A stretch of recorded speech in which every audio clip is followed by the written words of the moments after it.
Welcome to the Spice of Life podcast, where we take bold risks, build real wealth, and use money as a tool for freedom and legacy. I'm Luke Spicer, and each week we uncover the principles of ownership, independence, smart risk taking, from silver and gold to business and life.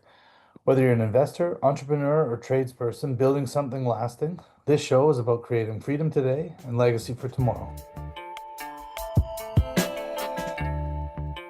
Hey everybody, welcome back to the Spicer Life podcast. Today on the show, I've got my friend Bashar Katou from BJK University. Bashar, thanks for coming to the show. How are you?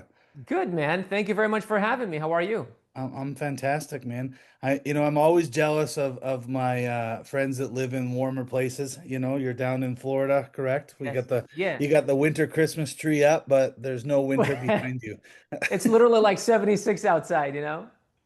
I know I was seeing that on your socials this morning, walking around with no, I don't know if that was yesterday or earlier this morning, but out without a shirt on. I'm like, I could do that. I've joked about, we got snow outside. I'm like, maybe I could go out and do like sunshine weather stuff with no shirt on and the freezing cold and just show them that I'm really Canadian. Nobody Yeah. wants to see that though. Yeah. It's that's one of the reasons why I moved to Florida.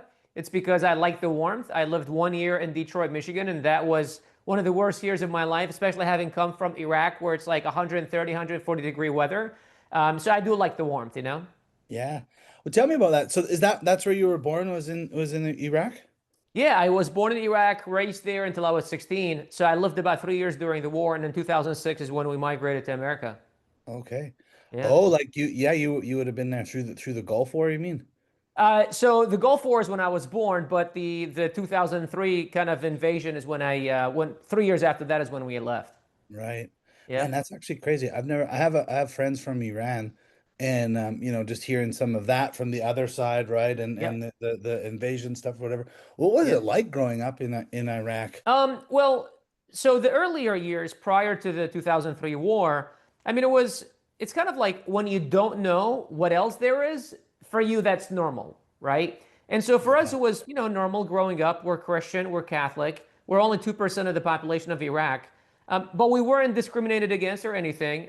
That said, in Iraq, because it was a dictatorship, there was only a certain level that you can get to. Anything beyond that, you get your head chopped off, like literally.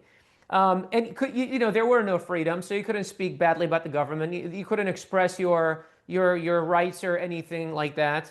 There were no freedoms, and there was a saying in Iraq we used to always say, "Walls have ears."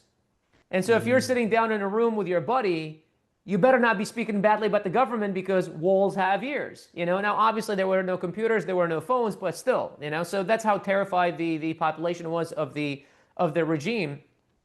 But then after 2003, that's when like the floodgates opened up, and we thought, okay, now prosperity is gonna take over the country, and everything's gonna be great. And it did for the first 6 to 12 months, and then it just got super corrupted. There were no, unfortunately, what happened was the police and the military got disassembled, so we're no government technically, and it was free for all. It was like the Wild West.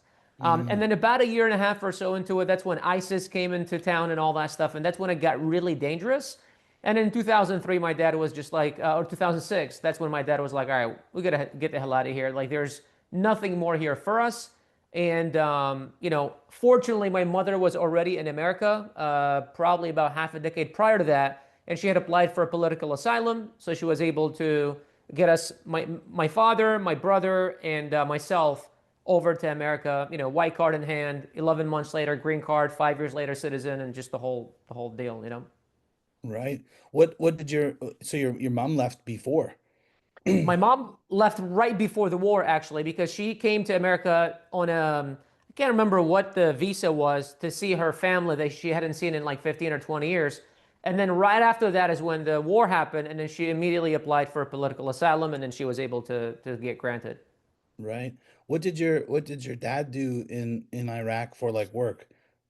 So, funny you say this, but in the late 70s, 80s, and early 90s, my father actually owned the second largest factory of clothing in Iraq. So he was very wealthy, like, multi eight figure net worth in the 80s and 90s. But because of the Gulf War in 91, there were a lot of restrictions that got placed on Iraq, and so he couldn't travel and bring, because he would go to Spain, Korea, all these places, and get cloth to manufacture in Iraq and sell locally, but he couldn't travel anymore. And the Iraqi dinar crashed. At the time, in the 80s, one Iraqi dinar used to equal to $3. One Iraqi dinar equaled $3. It Okay. went to $1 equaling like 1,000, 1,200 dinars. Oh man. So our currency just, crashed, and all of his money was in Iraqi dinar, and it was worth nothing anymore outside. And so his businesses just, fell apart, and he was never able to recoup. However, growing up on the outside, we looked like we were wealthy because we lived in a nice home. My father owned property, all that stuff from the good old days, but we were cash poor. So I never had new toys. Never. Like all of my childhood, I never had new toys. I'm actually sitting next to our dog's like big old basket of toys, and my wife gets her toys all the time. And I'm always like, stop getting her new toys, stop getting. And my wife is like, just because you didn't have new toys when you were growing up, it doesn't mean you gotta Uh, take it away from her. I only got new clothes in Christmas, right? And so again, on the outside, it looked like we were wealthy, but we were cash poor, and that's kind of was my upbringing. it's interesting having this conversation because I saw that too, the dogs and you think you posted something, you're like, these dogs have more toys than I did growing up or something. And it's like, oh, I just thought like, oh yeah, haha, that's funny. They have a lot of toys. Do you know what I mean? Like Yeah, yeah. you think that because you don't know, right? And yeah, so then when your dad, like, did he still have the businesses and stuff when you guys left Iraq No, or no, no, no. Those shut down like early 90s, like 95, 96 is when it okay. just was like, all right, no more. Let's just shut it down. Right. Yeah. Yeah. And then, oh, that'd be so hard. And then, and then you guys moved to America. And is that where you settled? Was in Detroit at first? So first because of the political asylum was applied in Detroit, that's what it was. I think there was like the biggest immigration or council or something like that, consulate or something was Hmm. in Detroit. So that's where we went to the first year. And we also had a lot of, because in America, we had a lot of cousins and family members that we hadn't even seen. We haven't met. Like I had first cousins that uncles, aunts, never met because they left Iraq when I was very little. And so we went there for the first year, and we spent 13 months. And they were the longest 13 months of my life because I came from Iraq. Imagine migrating from Iraq in June, right? And it's like Yeah. 120, 130 degree weather. And then you go to Detroit, and 4 months later, it's like negative 15. It's like I had never seen snow in my life. And Right. so for me, it was like, oh my God, what is this? It's way too cold for me. I can't do this. A year later, we moved to California, and that's where we settled for about 14 years. Oh, okay. Yep. And then from there you moved to Florida, like Yeah, that, just that was recently. about 5 years ago. And that, Right. next to marrying my wife, the second best decision that I made in my life. It was moving to Florida. Yeah, well, I mean the Yes. taxes are better. Probably the political side is way better in Florida than Yes. California. But yeah, that weather. I mean, I grew up here, right? So I'm used to this, right? Yep. But like my wife and daughters hate the cold. And Yeah. and it's like starting to wear on me as I get, as I get older, right? But like just as I'm just like, yeah, I don't really want it either, like I don't want to Yeah. go outside. And now that I don't have to, like it was different when I had to work outside and that was just a way of life. So like, you just whatever, I'm outside for 10 hours a day or in and out kind of thing. And Yeah. and you just get used to it. But now that I don't have to leave, like there'll be days where it's like maybe a week and I'm just in the home office doing my jam and I don't have to go out, which is great. But then I got to go out and like start the truck or do something. We got, ducks and chickens and so we got to Oh, maintain nice. some of that stuff outside. So it's like That's all cool. winter's like, okay. I mean, my girls do most of that part, but it's still like there's always something, right? And life is so much easier when it's not where you're not going to die from the cold, right? I mean, I Sure. know there's places where you could die because it's too hot, and I don't, Yeah. I wouldn't want to live there. Like Iraq, I think would be like the Middle East would be way too hot in the summertime, I would Yeah. imagine. You don't want to go June, July, August. I can tell you. So we left in 2006. We went back in 2010 because my oldest brother got married. He still lives there. Okay. And then I haven't been back since 2010. So it's been 15 years. And just last month, my wife and I actually went and spent a week there because we had a wedding in Turkey for one of my buddies. And then we just took an hour plane over to Iraq and spent a few days. I haven't seen my brother in 15 years, have never met his kids. 14-year-old daughter, 9-year-old son, never met them. So we Right. got to spend a few days with them. So that was cool. This time is perfect. So we were there October. That was perfect. So I would say like end of September, October, November starts getting cold, and then in the spring. So, you know, I would say March, April, May. That's like the tip of it. It's beautiful, especially in North Iraq because there's a lot of mountains and stuff like that. It's very nice. But summer, you want to stay the hell away from any part in the Middle East, really. Like people that like to go to Dubai, it's like don't get anywhere near there June, July, August because you will hate your life. Yeah, because it's so hot. Yeah, Yeah. yeah. It's brutal. And so how old were you when you first came to America when you were in Detroit? I was 16 years old. Okay, so then you finished high school in California. I did. Yes, I did. Yeah. Okay. I went sophomore year because middle school there, it's until ninth grade. And then high school, it's 10th, 11th, 12th in Iraq. But in Hmm. America, obviously, it's different. High school, it's ninth, 10th, 11th, 12th. So I had finished middle school in Iraq, which was ninth grade. So when I went to Detroit, I started 10th, just sophomore, and then went to California and did junior, senior, but I finished early, a semester, well, half year early, and I started Okay. college early. It's interesting too, because where I live, we have public school and then Catholic school, the Okay. two different school divisions. And Catholic high school is 10, 11, 12, but the public Ah. system is 9, 10, 11, 12. Right? So they do shift those grade 9 kids in the public system into the high school for But then for how is middle school? Where does middle school end? well, for Catholic it ends at like grade 9, like Oh, 7, 8, so 9. so Catholic, they start from elementary, I'm assuming, all the way through? No, they do elementary is like K to 6, and then Okay. junior high is a separate school in our, all around there's Ah, like separate schools. Some schools go K to 9, but they have a different wing. Like it's like totally separated off. Might be the same building, but like there's usually like a interesting. divider wall, and then the junior high kids are in another spot. But for public, it's 6, 7, 8 for junior high, and then 9, 10, 11, 12 for high school. What if you want to go from public to high school, like public to Catholic, Yeah. midway through or something? Just to, yeah, I mean, you'd go wherever you were going, right? So like, Interesting. yeah, yeah. Okay. Yeah, I mean, and now like our kids are all homeschooled or online, so it's a little bit different in that regard too, because they're going through the system, but they're not at a school every single day. They're just at home, which What is is that? great. What is that like homeschool? Because my wife and I have like thought about, when we do have kids that like obviously consider homeschool. I wouldn't put them in public schools, but what is that like? Dude, I mean, I went through the school system. My kids started in the school system because I was married when my kids were little to my first Yep. wife, and then once we got divorced, like then when my wife and I got together, she had homeschooled her girls forever, and so my kids Mm. saw this like we had to wake them up and drag them off to school every day while the girls were sleeping. And then when COVID happened, all the kids were home, so my wife's like, well, no, you're still going to like do school, like even though school's over for you guys for the year, you're still going to do some stuff because education is education. Like that's what we believe in our house anyway, right? I mean, as business owners, right? It's like you can always learn something, you can always be growing. So our kids, the thing that I love the most about homeschooling, honestly, is the amount of time we get to spend with our kids.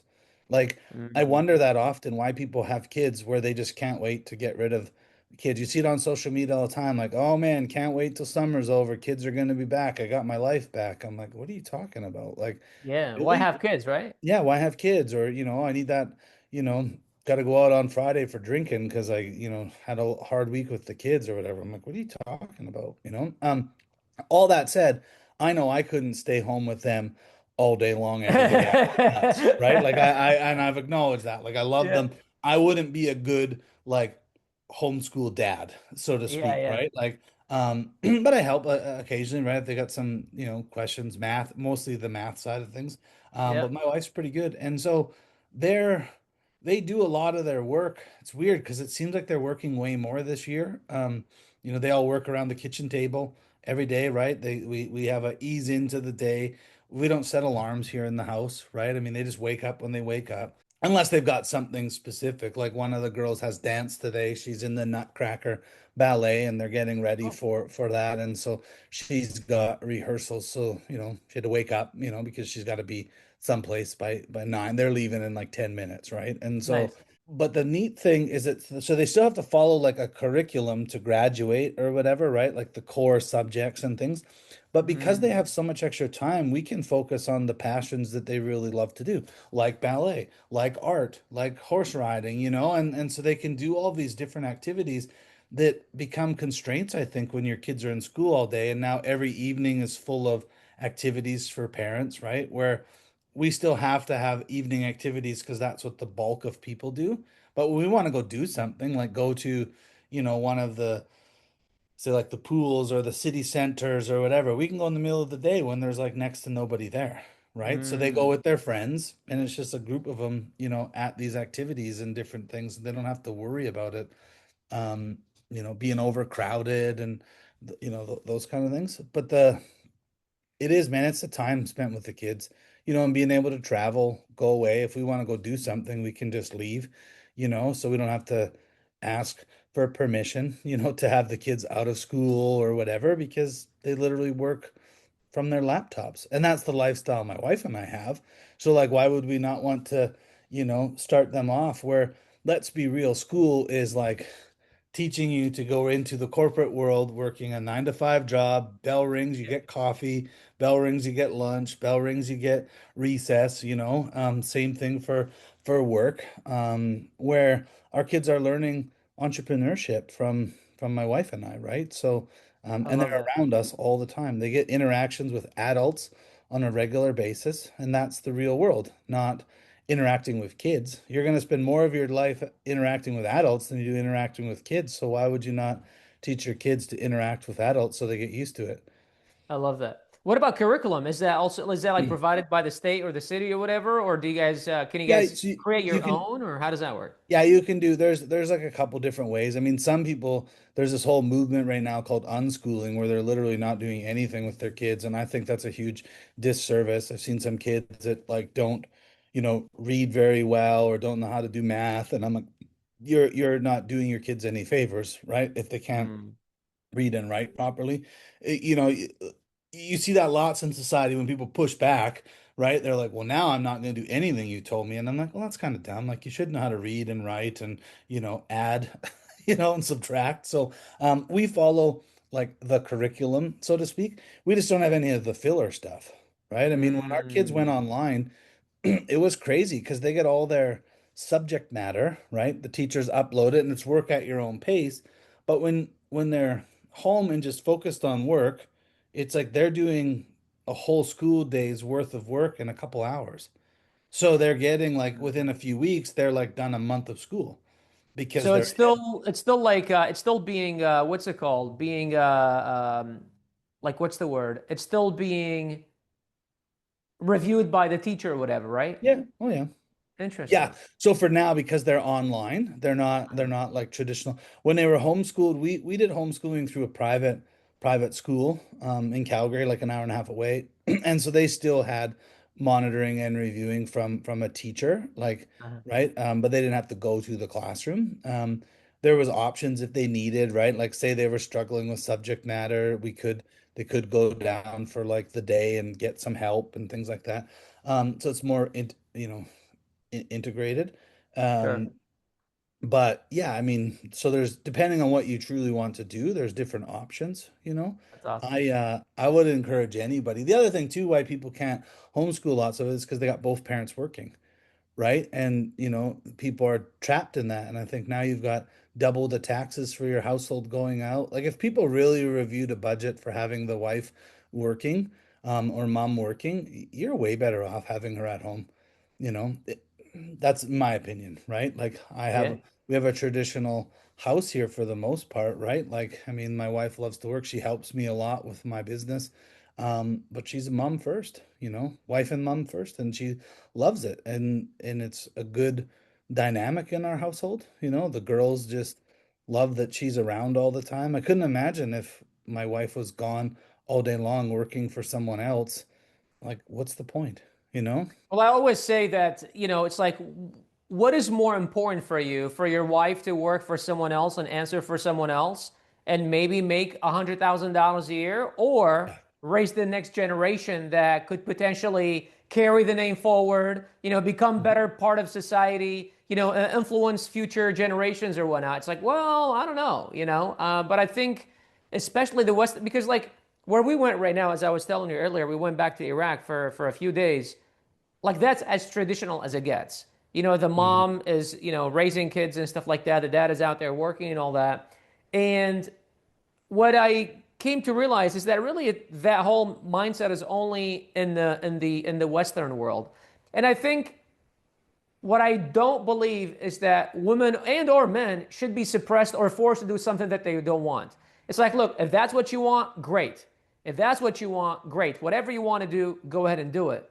But I think like deep down in our DNA, thousands of years ago, millions of years ago, men are meant to go out there and hunt and gather and put food on the table, and women are meant to care for children and pretty much care for the home and so on. Now, again, I am personally, for me, I am open for both. When I first met my wife, she had a career. She was working. She was working at a dental office and everything was great. And she was taking care of the household and so on.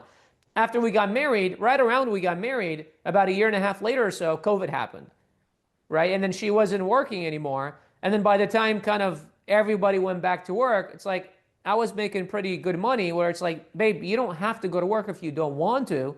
And it's like, honestly, I don't want to. My whole goal in life is to be, a stay-at-home mom. I'm like, great, awesome.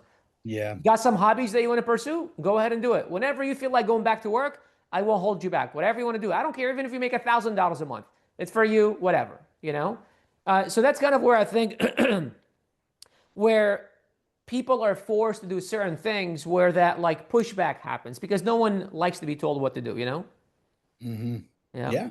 Yeah, and I and that's the other thing too. And I've shared some stuff before, like on social media, and like, I work hard so my wife can, I say stay home, but it's so she has a choice. Like, do I really want to be like, oh yeah, well she can go off and now work for somebody else or do, whatever. And I mean, these ladies that are working and being, their own bosses and stuff like that, cool, great. That's entrepreneurship. I support that all day long. But the idea of that people have to go off and work for somebody else to make ends meet, I'm like, you're missing something here. Like there's something else wrong with the budget, with your lifestyle, whatever. You're you're not making as much going out unless you're making like, yeah, multiple six figures or whatever, being gone or more. Then okay, I can kind of understand that. But then have you ever, Robert Kiyosaki, Rich Dad Poor Dad? Yes. Have you ever seen or played his board game, the I cash have flow not. board I game? have He not. has a board game, right? I Do you know that? do. I do. Right? Yeah. What is that about? It's about the rat race, escaping the rat race, right? And so Okay. the beginning of it, so everybody gets a card with your career, your life, whatever, right? And obviously, there's like mechanic. So your like income is lower, but your expenses are lower, right? And you have this net cash flow every month that you've got a little bit of money to do something with, pay bills or invest or whatever. And then there's like a lawyer or a doctor, and they have a higher income, but they have higher expenses, and they Yep. still have a higher cash flow, but it's not quite like it's not astronomically more than like the other people because their expenses are more. They're trying to keep up with the Joneses, right? So Yep. the car payments more, the house is more because they're having to have this persona, so to speak. And anyway, you go around the middle of the board and it's the rat race. You're just going around, landing on squares. You're barely getting ahead, but you have opportunity to invest. You have opportunity to buy property, which would be investing, invest in companies.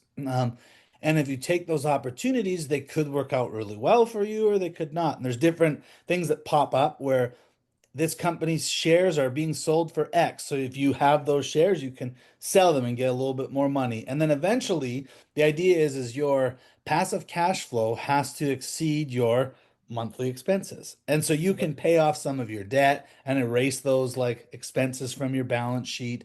But it's a really fun game because we played with all of our girls.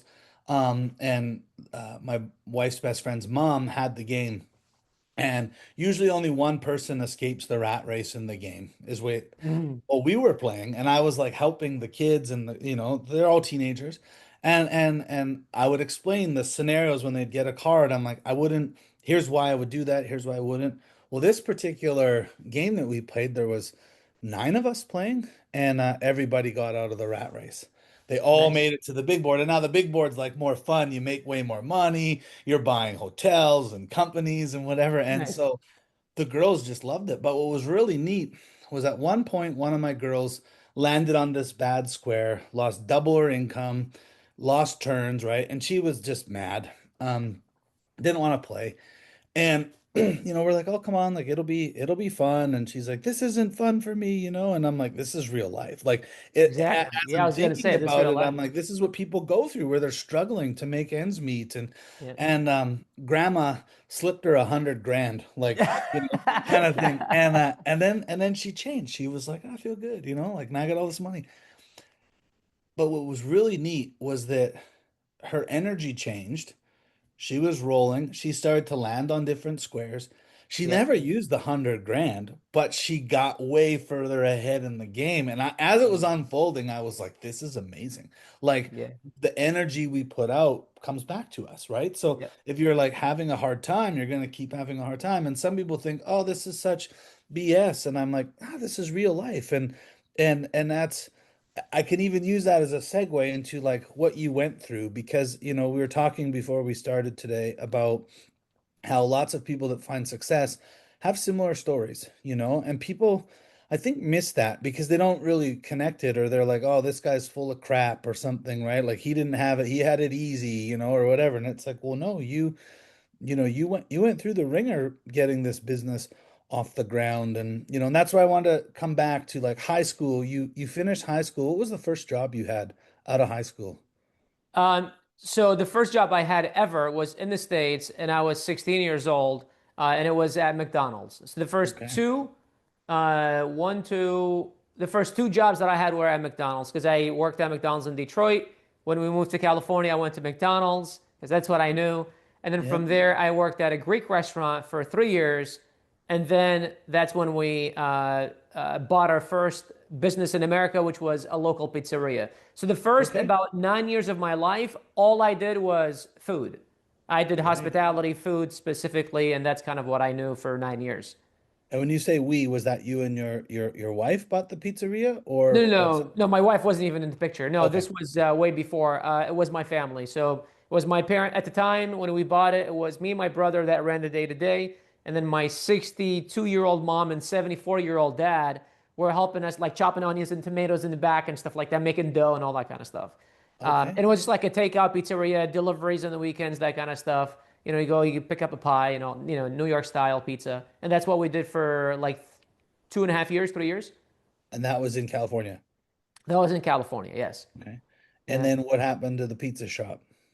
Well, the pizza shop actually allowed us to make enough money because so we came to America in 2006. My dad came 2008, and then we bought the pizza in 2011, 2010 or 11. So about 4 years or so after we came, 3 years after my dad came.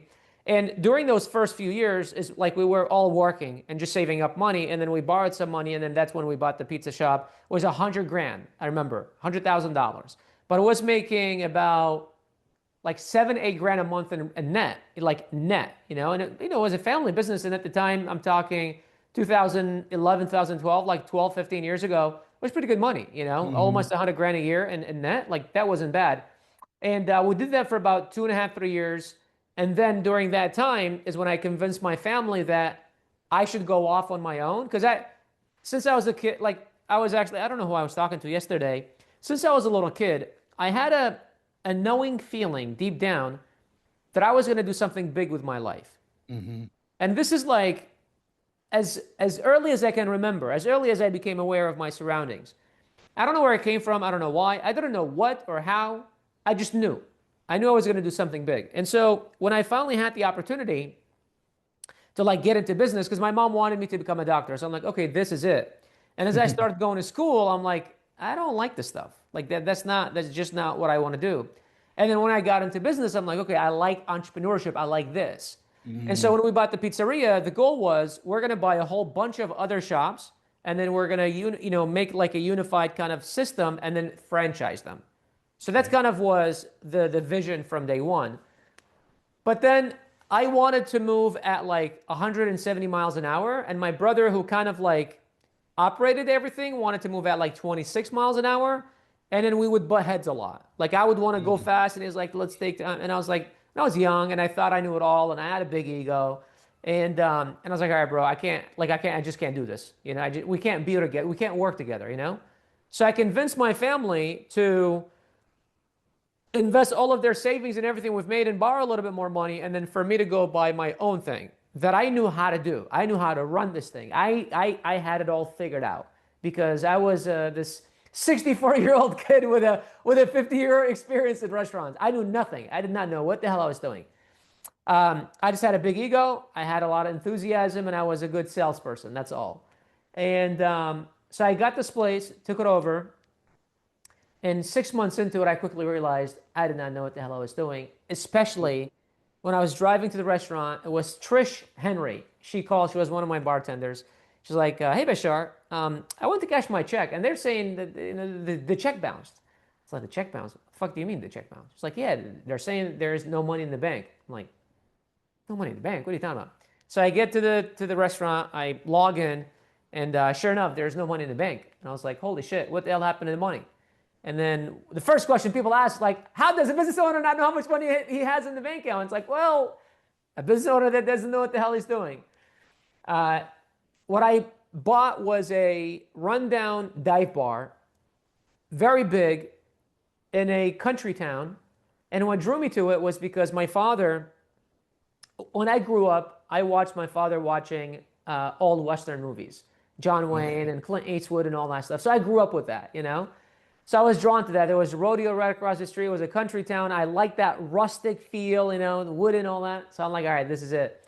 So my goal was, I still think the vision is great. The execution sucked. And I recently realized that about myself. I am the visionary. I suck at execution, right? So I try to surround myself with great executioners.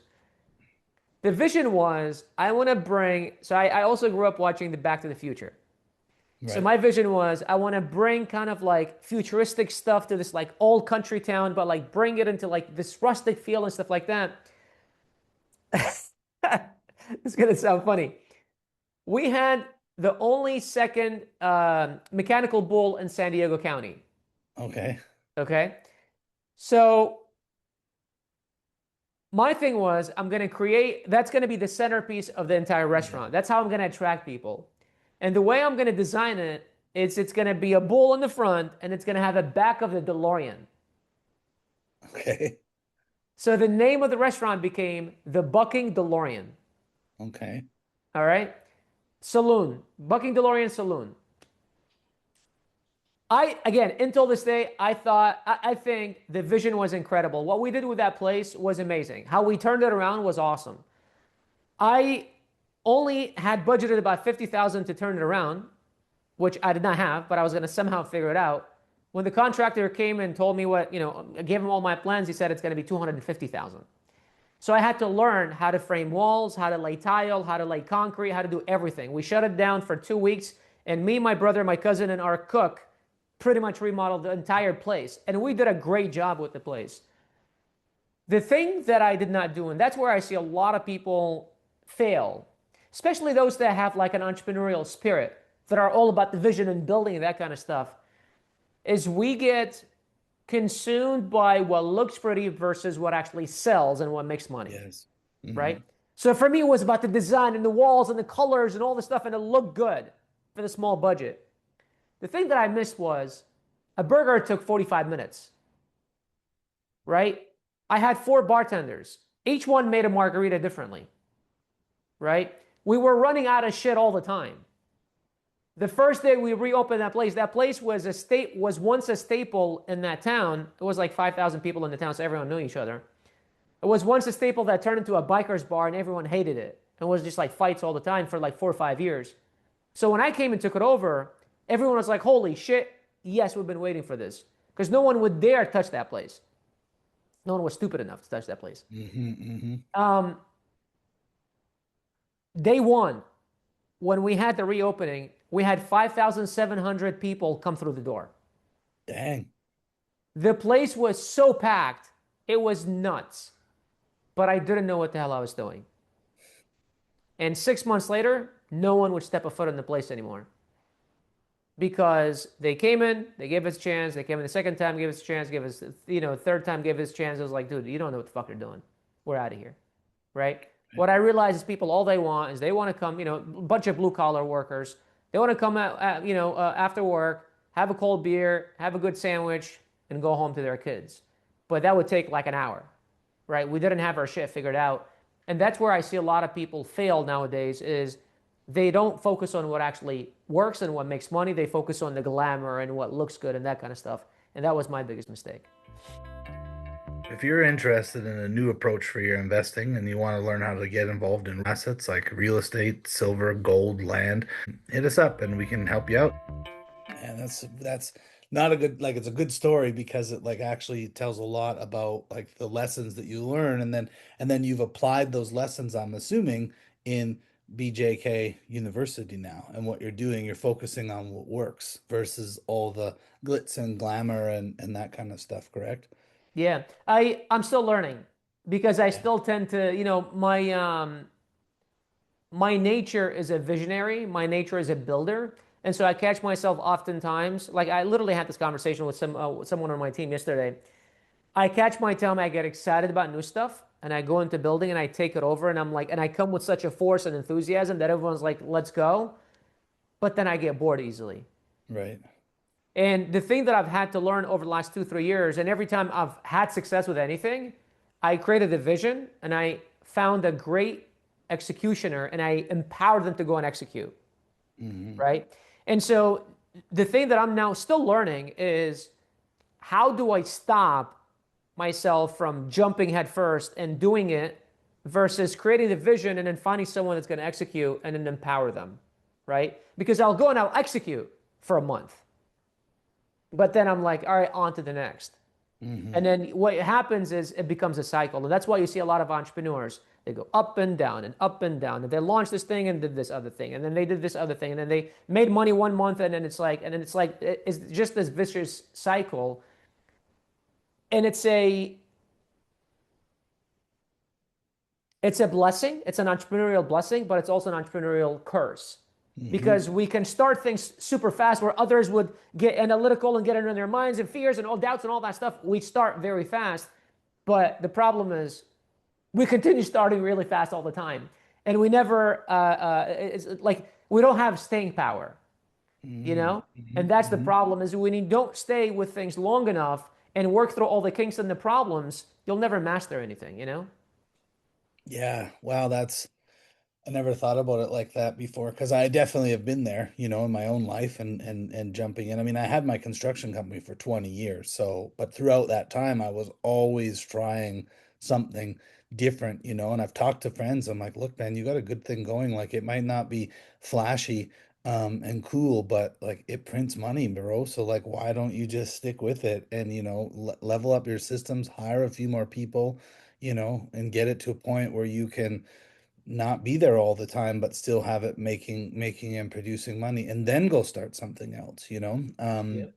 I'm like that with my silver and gold. Like that's what I do in Canada is investing silver, gold, real estate. We help Canadians. And as we're doing that, even in this, it's like I've sold my construction company 2 years ago. Got rid of all the stuff, not doing that at all anymore. Strictly focused here. But over the last, couple of years, I've still been like, hey, that looks cool. Hey, that looks cool. Yeah. Oh, AI is great. Let's do Yeah. something Yeah. with AI. Yeah. And and and even as you're saying that, I'm thinking about this project that I'm working on with some guys. And I'm like, dang, I'm going through that right now. I'm like, hey, look at the shiny thing over here. Like, this will be great. It's gonna produce cash flow and residual income and I'm like, don't forget about this. That's just your steady Eddie, and you just, you're doing it because anytime I've taken the foot off the gas there, it's like, oh wow, like, we're doing like, 1 million a month in sales, and it's like, but as soon as I don't keep that pressure on, I'm going, oh, like now it's, 100,000. Well, that's no good. I can't Yeah. operate at that. I can't live off of that. Yeah. And that's sales. I mean, I get commission out of that, so it's much smaller. Um, Yeah, that's profound, bro. I like that because it's true. So how do you, now that you recognize that in yourself, how do you, because you're also, speaking of that, you're talking about AI now Yes. as well, right? And you're, so you've got somebody that's working with you then, I assume, to be the guy that puts it to work. Yeah, the thing, what's funny is because I was literally just on my walk this morning and I was thinking about this. The thing that I haven't yet to figured out is how to find those great people that are great at execution, you know? And sometimes what happens with me is that I find someone and I get excited and I become too emotionally invested. And then Ooh. I'm like, you are the guy. And then all signs tell me they are not the guy. My gut says you're not the guy. And then what happens is I go too far versus, okay, 30 days in, temp check. What's happening? Okay, maybe they're showing signs. Let's go another 30 days. Another 30 days, like, dude, there has been 7 red flags. Cut losses, move on. Versus, well, let's give him another chance. Well, let's give him another chance. Well, let's give him another chance, right? And that's the thing. Like, I think it was either Alex Harmozy or someone said it was something around the lines of an employee or a partner or something never became an A player after the first week or something like that. It was like if they're not an A player during the first week, they're never going to become an A player later, right? So it's Hmm. like you will see very quickly on if they are an A player or if they're not. And that's what I've come to realize is non-A players also drain your energy. I Oh have yeah. two people that I'm thinking about right now that that I can think of. For the longest time, I'm like, fuck, man, they drain my energy. They drain my energy. They drain my energy. And then I did nothing about it because it was consistent. It was producing okay results, and that's it, right? But then the minute you switch them out, whether they leave or whether you switch them out or something happens, something breaks, like I have to fix it. And then someone else comes in, it's like, holy shit. Like, what Hmm. was I missing? I was Yeah. missing this. Oh my God. But it's because of the comfort zone, the familiarity that we get used to, that we don't want to get rid of. And because we know what this looks like and feels like, we don't know what that looks like and feels like. And there's so much Hmm. uncertainty, right? So to go back to answering your question, I'm trying to get better at finding these people and deciding very early on, as early as possible, like not even 30 days, within the first 2 weeks. Hmm. What are the signs? Are they showing signs of life? Every time I've done a project that became successful, it showed early signs of life. And I'm talking about the first week, 10 days, 2 weeks max, right? I've never turned something that was just a like it was a dud for like 6 months and then boom, it exploded one day, right? All the things that became very good, all the people that became very good, they showed early signs of life. So right now it's like, okay, how do I become confident enough when I know in my gut that I'm not seeing these signs, just say, fuck it. That's it. Let's cut losses. Let's move on. And that's the thing that I'm trying to get better at, you know? Well, and yeah, and that's so good. Years ago, I remember hearing Brandon Dawson, like Grant Cardone's partner in Yep. Tax Ventures, he talked about scaling, and this always stuck with me. And he's like, it's the rule of three. Like when you're going to expand or you're going to hire three people. If you're going to open the new location, open three locations. And that sounds like crazy because people are like, oh, but if you don't have the capital, this, but the purpose behind that was what I've always liked. It takes just as long to train three people as it does to train one person, Mm, right? And now you have three people coming into a position within an organization to replace something that you're doing, because that's ultimately what you want to do. So now you have three people also vying for that same role. They're like keeping each other honest. They know that they can't hold you over the coals because there's two other people there that could do what they're doing. And it ends up raising the whole ship, because if you're giving them one of your main, nobody's going to do it as good as you do it, right? When you're in business, so to speak. Um, and then the other thing was like when it came to locations opening, you really have to make sure that the systems are in place so that they're actually running the same way. Because when you talked about the bar, right? And he said that, everybody make a drink differently. Well, that's an issue because if I come in and I get a drink, I want it to taste the same today as it did yesterday, so that it's because I liked it yesterday and now today I don't like it. Why is that? Well, they have too much of this booze versus that booze or whatever they do that their flair is, right? And so when you can hire those people, it's also easier to let somebody go because now you're like, well, I've got these other guys. I didn't just waste that time. I ran into that lots with the construction company. You'd bring somebody on, they'd show promise, they'd work really hard, they'd kind of move up, and then but they were terrible people or they they couldn't lead. And then it's like, well, shoot, this guy works so hard, he's in this position now, like if I get rid of this guy, production's going to slow down. But then meanwhile, underneath all of these negative energies are happening. People are unhappy. The crew's performing less, and you're just like, work them harder. And then once you get rid of those people, you're like, holy shit, man, everything is just great. Like everything's growing again, blossoming. And so I think when we're hiring people, that's a big thing. At least hire a couple. Maybe three doesn't make sense, but you could at least interview more people, kind of see where they are. I like that with construction too, is I always did a working interview. We were upfront. We'd do an in-person interview. We'd hire them. I'd usually hire 4 or 5 people every time I would do a hiring. And I was honest with them. I said, come in, we'll do an orientation. Takes 1 hour to do orientation for 5 or 6 people instead of an hour every single time. And then we'd send them out to the crews and we'd evaluate them. And I tell them at the end of the day, we're going to evaluate you at the end of the day. And I would usually do the same thing at the end of the day. Hey, you know what? I couldn't make a decision today. Everybody worked good. I don't need you all, but come back tomorrow. We'll figure it out again. And you got paid for the day. Go on your timesheet, show them the timesheet. And so they were always like, shoot, we don't even know if we're full time yet. Like we don't know if we're getting hired. So I was getting to see how they would be, and some of them would start to get comfortable. And then the real them would show up. And it's like, okay, well, you're not the guy I want because you're actually lazy or you don't do this. And so I could let them go where I knew that I had all these extra guys.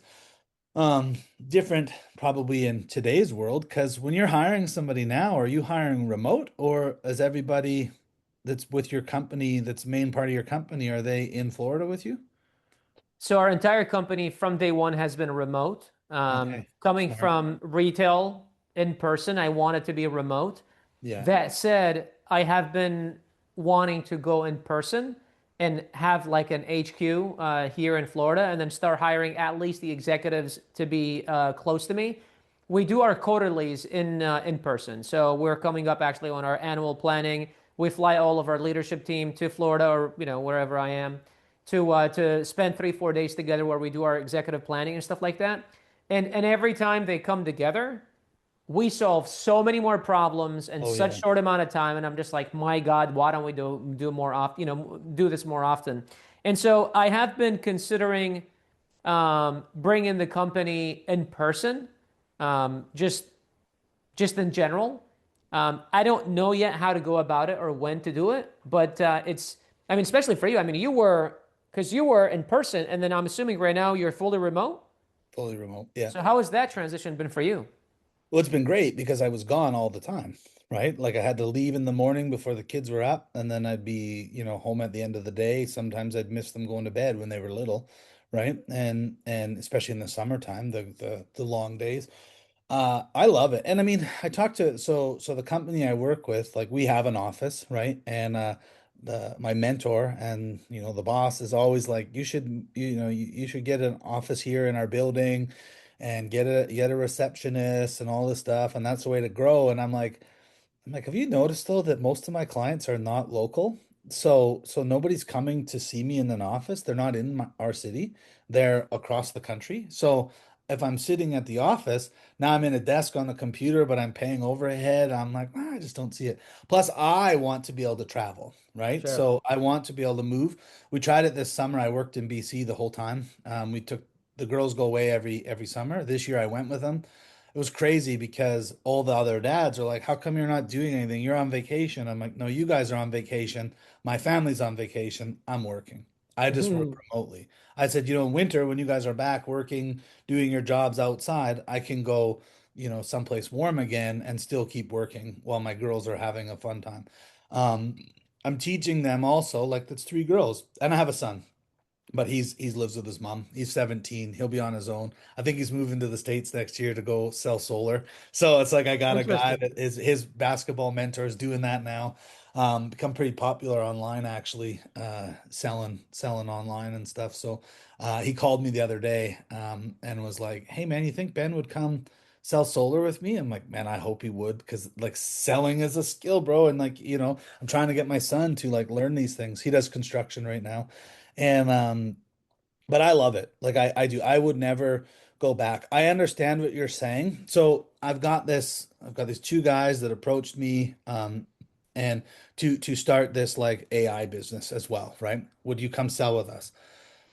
I was like, yeah, sure. So that's where when you're talking too about like shiny things, I'm going, oh man, like is this, but I'm passionate about what we're building and why. So I'm like, and who it's going to serve, the construction industry, which is where my heart still is. I'm like, if I can help some of these guys get better at what they're doing with selling and sales and marketing and their calling and estimates, then like I'm giving back to the community that helped me create the life that I have. Um, so I'm doing that. Now we're remote because we've met remote. I've never met these guys, but they live in my province, right? They're a couple hours away. One's 2 hours this way, one's 2 hours that way, but they're still 2 hours apart. So it's like this triangle. And um, we've talked a lot on Zoom, Google Meets, done a lot of planning. We've got, working docs, and we're building everything out.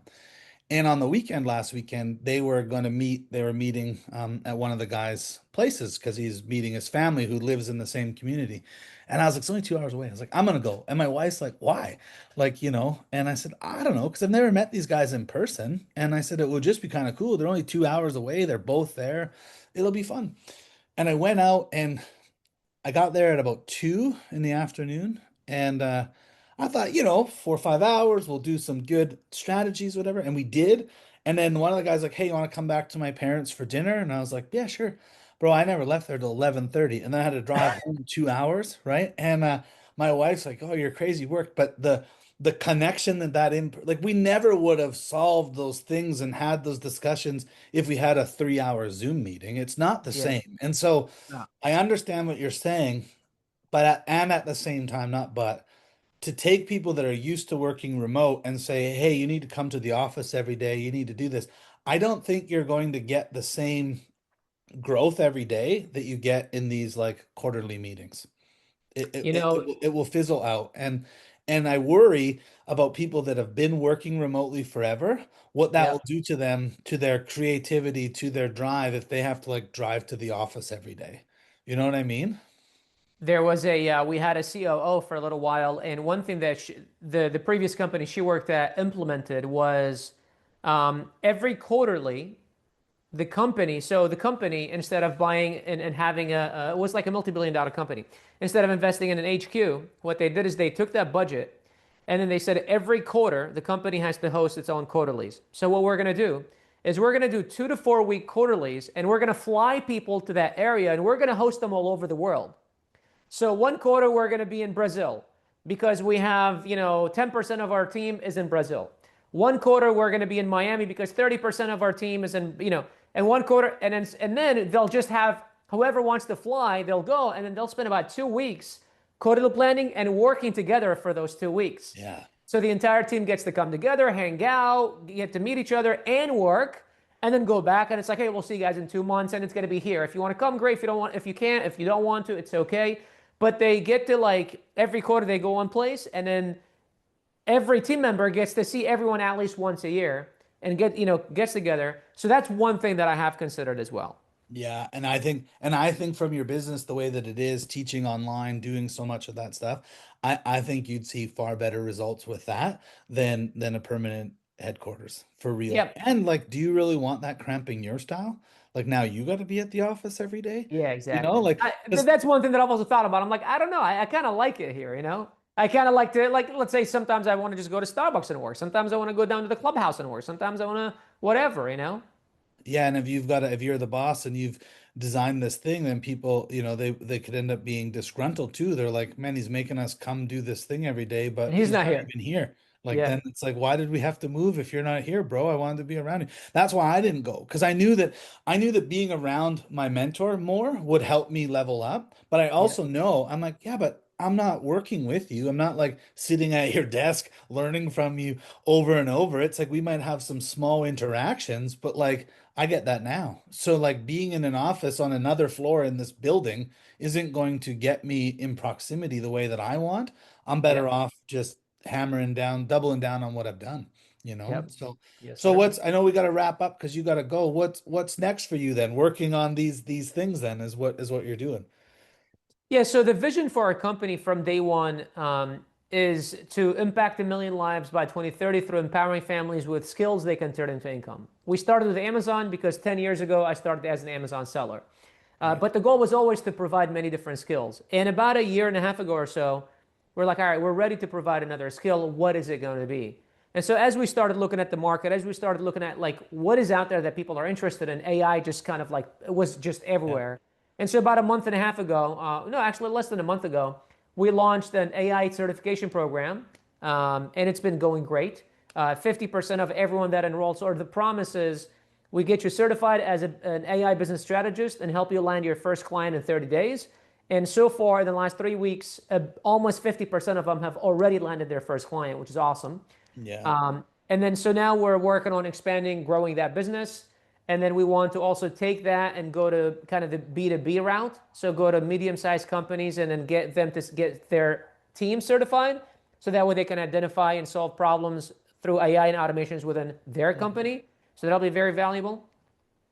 And then, for me, it's And is that sorry to add, is that another curriculum in BJK University? Like if you're part of your university now, you've got the option to take AI?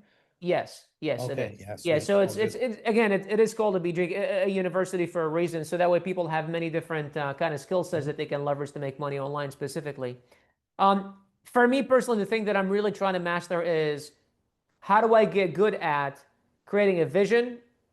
Well, I think I'm decently good at creating a vision, but how do I get good at finding those people that can execute and me sitting back and empowering them versus me doing it, Hmm. right? So that's the thing that I'm really working on because I haven't done a great job at hiring the right people, or at least not setting them up for success, right? And so that's the thing that I'm really focused on. And I do believe that when I do crack that, that will be the thing that will unlock growth for us, and I Yeah. can accomplish anything that I want to accomplish. Oh man, that's awesome. I know exactly what you mean. So that's pretty cool to be able to empower your team and grow and hire those right people and do that. And it's exciting as a leader to know that, you've reached this level, this pinnacle that many people in business would want to get to, and you're still like, nah, it's not good. I need to grow more you need to grow as a man and as a leader to be able to find those missing links, to take you to the next level as well, right? So it's kind of cool that, no matter where you get to, the you still have to grow. There's always the next level, man. Yeah. Yes, sir. Bashar, thanks so much for coming on the show today. I Thank appreciate you. you, and hopefully our audience can get some good wisdom from these conversations we had today. Appreciate you today, Ben. Thank you very much. You too. Have a really great day. All right. If you're looking to learn more about hard assets and how you can leverage them with your registered retirement accounts or your cash accounts, reach out and we'll talk.